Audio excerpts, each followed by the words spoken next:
What is up, guys? It is the Sound Alchemist, and today we're back at it with a grim dark battle. This time we are putting up against the powerful warrior of everybody's favorite chapter, the Ultramarines. It is none other than Cato Sicarius. And on the other side, we've got the smartest warlord of the Necron dynasty, Imotekh the Stormlord. So what this is, guys, it is a battle where we talk about the lore, the background, the weaponry, strengths, and weaknesses of two Warhammer 40K characters, and then we pit them against each other, where you guys decide who the victor is. So without further ado, guys, let's jump into this grim dark battle, beginning with the lore behind Cato Sicarius. Now, Cato Sicarius has many titles. For example, he is known as the Grand Duke of Talisar, the High Suzerain of Ultramar, the Knight Champion of Macragge, and the Master of the Watch. Now, Cato was born a noble. He had the best training and schooling, so much so that at 10 years of age, he could easily best a soldier twice his age. After he became an Ultramarine, he quickly rose to become captain of the 2nd Company. Here he fought against Zanzag on Blackreach, and Cato and his 2nd Company fought against 10,000 orcs. The orcs were completely wiped out, while only a single Terminator and 12 Battle Brothers were lost. However, Sicarius saw this as a defeat. He knew he could achieve victory with no losses. But anyway, let's continue on. So Sicarius also crossed blades with the Demon Prince Makar. However, he couldn't get the job done. They fought on multiple occasions, but each time the demon would escape. Now the Battle of Damnos is one that we must pay very close attention to, for here he fought against the Necrons. Now Sicarius slew many Necron warriors, and he heavily crippled a monolith. However, his battle with a Necron lord called the Undying was very interesting, to say the least. This was a close battle, and the Necron's sturdy body and raw strength proved too great for Cato, and Sicarius took a punishing blow from the Undying's war scythe. He would have died if it wasn't for a dreadnought who came in to save Cato. Now 25 years later, after this defeat, he returned to Damnos, and Sicarius was ready for his redemption. During this battle, he slayed a Lord of the Flayed Ones, as well as a Catan. Now when it comes to the Catan, he did destroy it by throwing a vortex grenade, which essentially is a chaotic warp, basically hole. So it sucked in the Catan, and as we all know, the Necron Catans hate the warp. So this was a little bit of a cop-out. But anyway, there is more battles to come with Sicarius, but I think this is enough lore behind him, so let's dive into his weapons and war gear. When it's time to step on the battlefield, Sicarius often dons his mantle of Suzerain, which grants him protection equal to that of Terminator armor, but still gives him great mobility. He also has an iron halo for added protection, and when it comes to his weapons, his relic power sword, the Talisarian Tempest Blade, is his go-to weapon. But he also carries an artificially crafted plasma pistol. Now when it comes to strengths and weaknesses, it's kind of hard to judge since a lot of the writers grant Sicarius plot armor.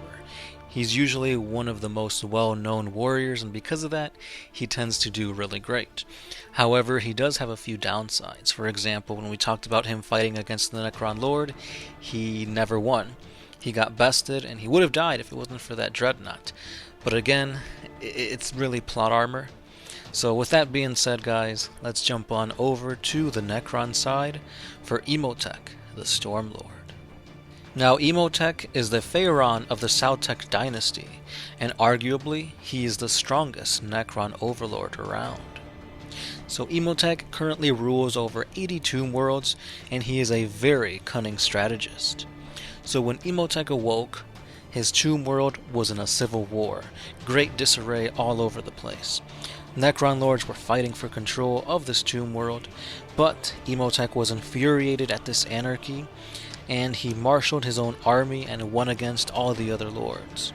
He then forbade anyone to stand against his rule, and he made a mockery of anyone who attempted to usurp him. Imotekh then continued to expand his forces, and eventually he came across the ancient Eldar. Now the Necrons obliterated the Eldar force, however he did allow a single Farseer to live. The Stormlord told him to spread the news of his defeat, and the power that is the Saltek dynasty, but not before he amputated the Farseer's right arm. On one occasion, Imotech's forces were at a standstill against the Imperial Guard and Space Marines on the Forge World of Hypnoth. However, Imotech's tactics soon proved to be better, as he drew in a Tyranid force against the Imperial defenders. In the end, Hypnoth was taken over by the Necrons. And the last little bit that I have to talk here about is when Imotekh met the Zealot High Marshal Helbrecht in battle. Now they fought on the frozen caverns of Schrödinger 7. Now even though Helbrecht was the better swordsman, Imotekh did have a very, very tough necrodermis body. And he did take a lot of wounds, however, the necrodermis would repair itself literally in seconds. Eventually, Imotekh wore down the Space Marine, so much so that he was literally at his mercy. So Imotekh decided to let him live, however not before he tore off Helbrecht's right arm. Once again, he sent him out, so that everybody would know the power that is Imotekh. When it comes to weaponry and war gear, Imotekh the Stormlord has a ton. So first of all, let's jump with the Necrodermis, which is self-repairing living metal that almost all Necrons have. So this is really tough, for example, how Helbrecht literally couldn't do much against it.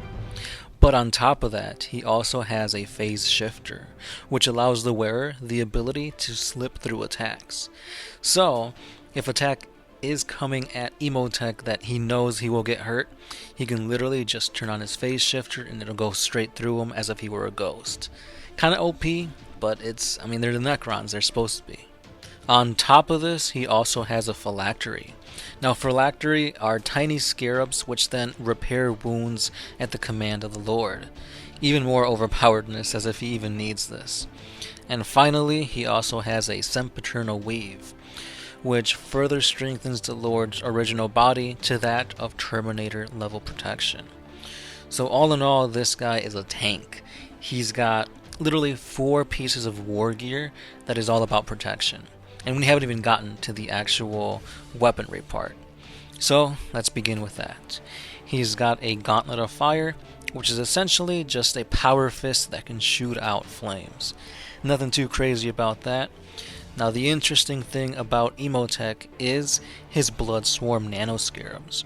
So what this is a swarm of scarabs that probe the enemy's armor looking for weaknesses, and once they find it, they eat away at it and enter inside of the enemy's body, eating them from the inside out.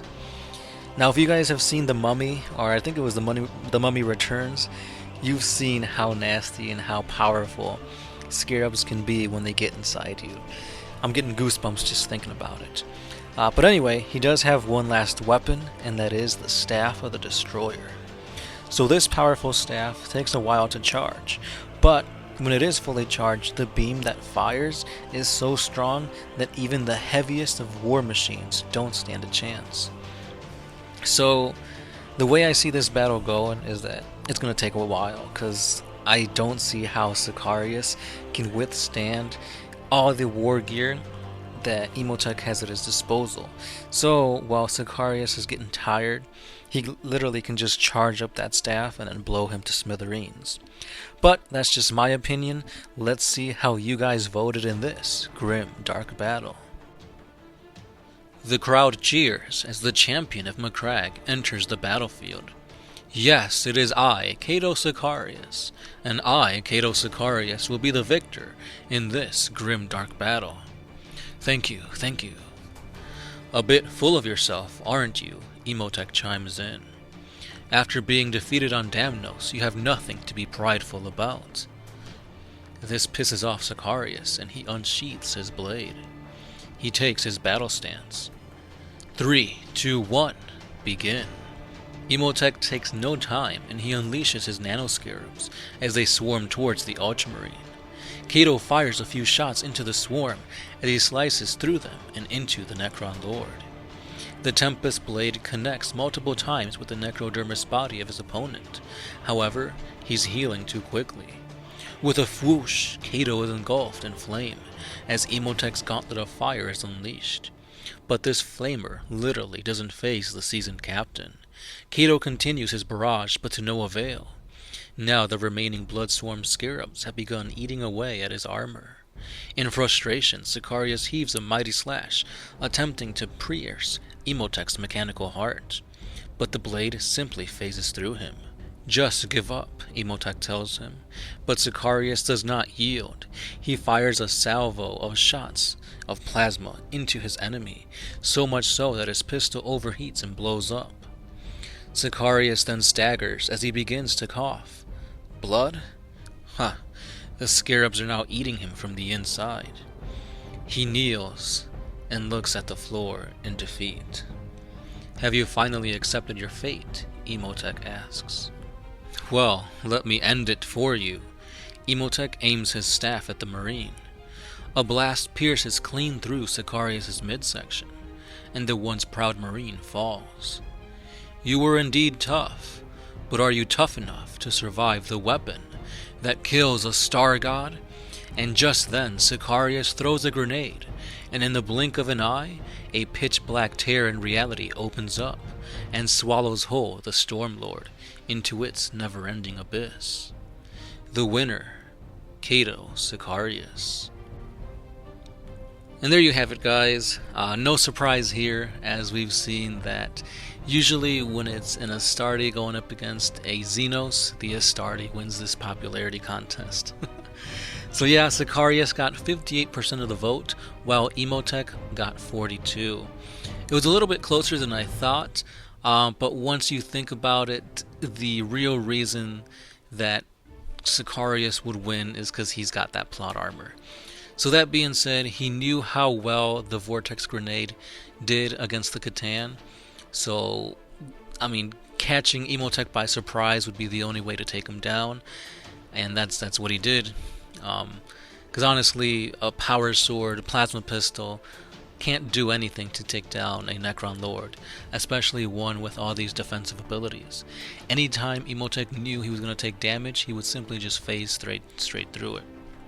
So, with that being said, I think from here on out, I may be just doing the winner based on the lore instead of doing the polls. Let me know what you guys think. Should I stick to the polls? Should I go ahead and base it off of the lore? Or what other way do you guys want us to keep continuing these grimdark battles? Stay tight. We've got at least 2 more coming. The next one may either be Karn against Kaldor Drago, or it'll be Saint Celestine against an Avatar of Cain. So stick tight, guys, and we got more grimdark battles coming your way. As always, I'm the Sound Alchemist, part of One Mind Syndicate, and I'll see you guys tomorrow.